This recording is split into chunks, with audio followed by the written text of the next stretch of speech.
assistance needed. Skeletor, come out and show yourself!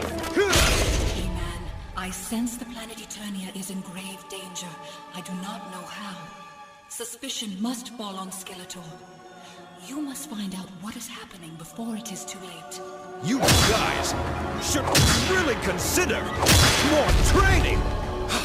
Now, where is your boss?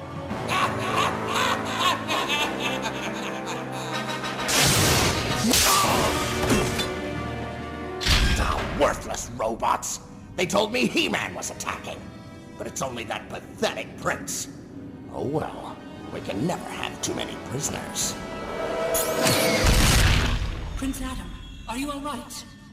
Prince Adam. What happened? All my strength just left me.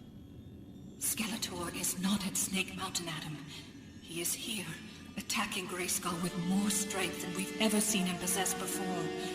I had to draw on all the power of Greyskull, your strength included, to keep him from entering. With each attack, his strength grows ever stronger, and I fear my force field will not last. I'll be there as soon as I can find a way out of here. It will be difficult, but I will spare a little of Greyskull's power to help you. Use the power sparingly to heal yourself and increase your strength. I fear you will not be able to defeat Skeletor until you find out how he has become so powerful. Once you've done that, you must hurry to Greyskull before he breaches the gates. This is our only chance, Adam. He-Man is needed. By the power of Greyskull!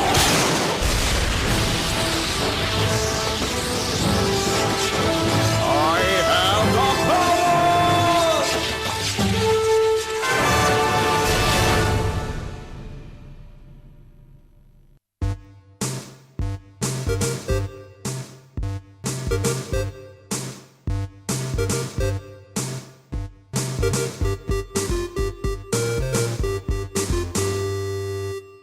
Hello and welcome to 60 Second Retro Gamer. I'm Simon Pryor. Joining me in the castle of Greyskull, Ant Tremaine and Man at Arms. Sorry, Rich Hatton. Thanks. I have the power. Yeah, the power. I think we all I was going to say something crude then. crude, but you went for an actual He-Man quote. Yeah. Yeah. So, as you can tell, we're talking about He-Man, Masters of the Universe. Oh no. I'll call it by its proper title. I was going to quote Father Ted then, but I thought no. Masters of the Universe Interactive He-Man Defender of Greyskull. Now this is a video game based on the He-Man franchise. I think it's more based on the 2003 He-Man reboot rather than the original 80s one, because its character designs are based on the update. The reboot was actually quite good. Was it? Yeah. Surprisingly so. Now this game was released in 2003, about the same time as the TV series, and it is your typical budget video game again. It's by Midas Interactive Entertainment. Has anyone heard of them? No, not everything they touch turns to gold. No. Oh, very good, very good. Ah. You're here all night. Basically, the story sees you as He-Man trying to stop Skeletor from conquering Greyskull and all Eternia. Eternia being the planet on which He-Man is based. So a typical Skeletor plot in that instance, really, isn't it? Yeah. I'll just read from the back of the box. Only He-Man can thwart the evil warlord and stop Eternia from being plunged forever into darkness. The journey is long and hazardous, taking He-Man, trademark, under Snake Mountain, trademark, and through the evergreen forest. No trademark. Oh. Along Is the that way, because Bert Raccoon lived there as well. it's possible. Along the way lie the evil minions of Skeletor, trademark, with the final challenge, a titanic meeting with Skeletor, trademark, himself. It wasn't. It really wasn't that Titanic, was it? No. No. You got a couple of villains. You got to destroy four pillars of energy, and then you've got to defeat Skeletor before he reaches the sorceress. And it was like, didn't he get stuck on the pyramid as well? Yeah, he glitched in. Actually, I think He glitched didn't into walk the up wall of the stairs, pyramid. And then you go ah. when he was finally defeated, he sort of Glitched again. Yeah. But I mean, the actual character designs don't look too bad. I mean, as a PS2 game design goes, the character models I don't think are too bad. but at the same time, you can tell it's a budget game because the camera's all over the place. It's a bit like playing the Thunderbirds game. Camera's all over the place. It makes your head hurt. Yeah. The colour scheme didn't help. The colour scheme doesn't help at all. Brown, bit of Brown. grey, brown, all jungle level brown. Another ham. So that's basically it. And you don't really face off. I think you face off against 2 or 3 of Skeletor's henchmen. So you've got Triclops, you've got Beastman, you've got Skeletor himself. I'll just double check the box for who else was in it. No one. Nope, that's it. You've also got the Sorceress, who plays a key role, but you've only got 5 voice actors, with the guy who played He-Man also playing the Sphinx, and they sound exactly the same. Oh dear. You've got levels that don't really give you any indication as to where you're actually supposed to go, so you're sort of just like wandering around aimlessly, sort of hoping that you'll find the right direction, which is what we did when we played through it. You've also got some levels where you play as Battle Cat, but the actual level design and the... I think, to be fair, it was only a level where you played with Battle Cat. That's right. With. Yes. I'm not saying as. I said as. I correct that. You mount Battle Cat. Oh, yes. Not my words, the words on the back of the box. You mount Battle Cat and ride into action. And get stuck because you don't know where you go. Yeah.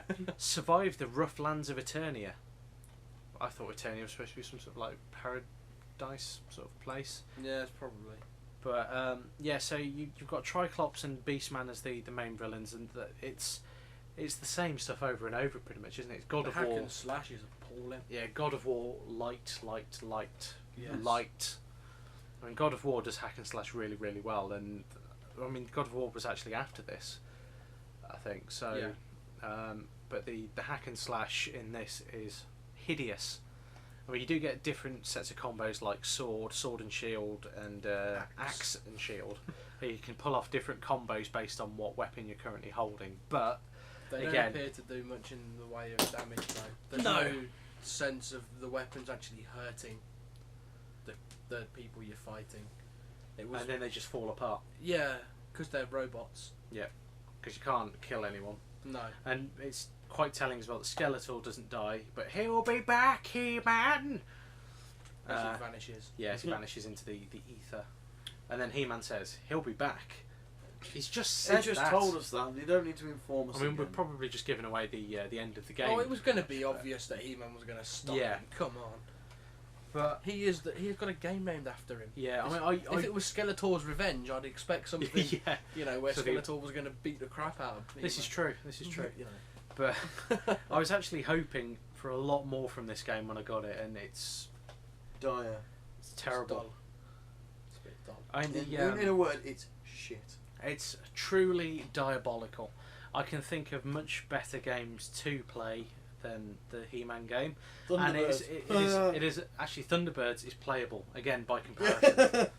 I don't know what it is. I mean, Thunderbirds had our lowest ever score, and we keep finding games worse than Thunderbirds. Yeah. But it's another classic example of a licensed tie-in game being mediocre. Yeah. I mean, you can count the number of good licensed games on one hand, I think. Batman Arkham Asylum. One finger. Yeah. Maybe Toy Story 3, but I've not played it yet. No, apparently it is one of the better ones. Possibly Arkham City when it comes out, so maybe 3.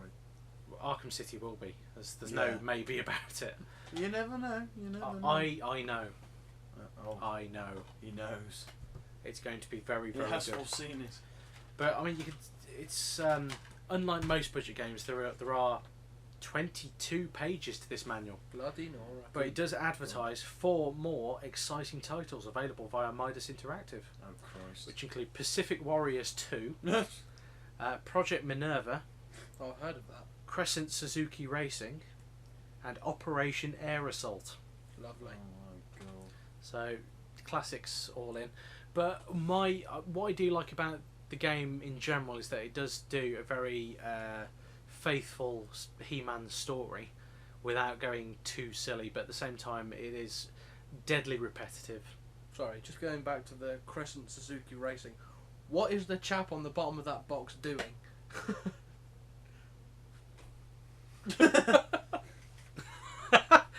It looks like a dead body in a sidecar. There's a chap driving it and there's another person behind him. Maybe he's lost his keys. Maybe. What, up the driver's arse? Yeah. That looks horrible. It's like he's bumped into the back of him and sort of been half flung out of it.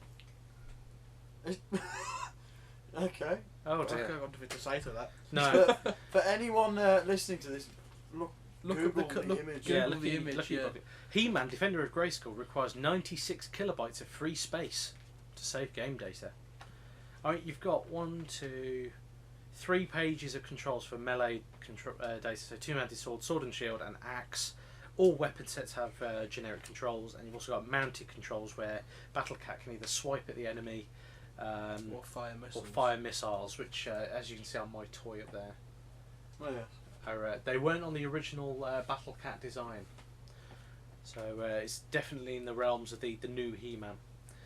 But it's a relatively faithful story, but it just doesn't. The gameplay doesn't really help you. I think it's squarely aimed at the young kids market. Yeah. To be quite honest. Thank God level skip cheat worked. Yeah, and the We would never stoop to invulnerability, Simon. Shh. Oh, sorry. We'd play it properly and take a beating when necessary. So, I mean, the actual booklet it fills in on all of the different characters that fill in the game. You've got Triclops' robot warriors, which are the robots. You've got Doom Seekers, which are the small flying machines that look like spy satellite things. No. There were a few that you Were sort there? of chopped. Okay. Shadow Beasts, which, as you can imagine, are Beastman's nightmarish legions only fear light, but can thrive in such locations as the dark tunnels of Snake Mountain and the shadowy paths of the Evergreen Forest. Trademark. Yeah, no, not. No, the Evergreen Forest is where the raccoons. Only Beastman, trademark, can command them. When he is away, their mindless ferocity can be a threat to their allies as well as their enemies. This is very much set up in a similar vein as the Spyro games, with respect to like the locations and all of that. Skeletor Skeletons. I wonder how long it took them to come up with that name for them. Yeah. Then there's also Triclops, the Sphinx, the Beastman, and Skeletor. Trademark. Yeah, all trademarked. The Sphinx isn't trademarked for obvious reasons. But yeah, as games go, I mean, I had a headache and I wasn't even playing it. Yeah, it did. It was Awful. terrible. Mm. Don't bother. But, no. Really diabolical. One key thing for the game, in order to pull off the combos, is to fill up your Greyskull bar. Oh, and you have to collect. You have to collect the skulls to upgrade that, and then you can pull off combos and destroy enemies. But if you didn't have, if you just play through the game straight, then you will get bored very, very quickly with the combo moves that are given to you, and they don't really innovate too much once you upgrade your weapons. So it's, all things considered, there are far, far better games to play, and to be honest, I can't even recommend buying this one just to try it out. No. Normally, there's some redeeming factor in the games that we talk about to tell people to buy it, but I'd say get this if you have kids and they have no sense of self. They don't like. Yeah. They don't no, like just no sense of games. self. They're like mindless zombies or automatons that that can enjoy this kind of mindless tosh. Yeah. So 10 out of 10 for trying to do a He-Man story, but 1 out of 10 for execution. Yeah. And I think that, unless you guys have anything else to say, No. that pretty much wraps up the podcast. So thank you for listening if you have been. Don't forget to tune in to randomstoke.com for podcasts, videos, original audio series, and our email address. If you can't be bothered going to the website, go to info@randomstoke.com or send us an email to that address rather, and we will get back to you with any queries that you may have. So thank you for listening if you have been, and until next time, goodbye.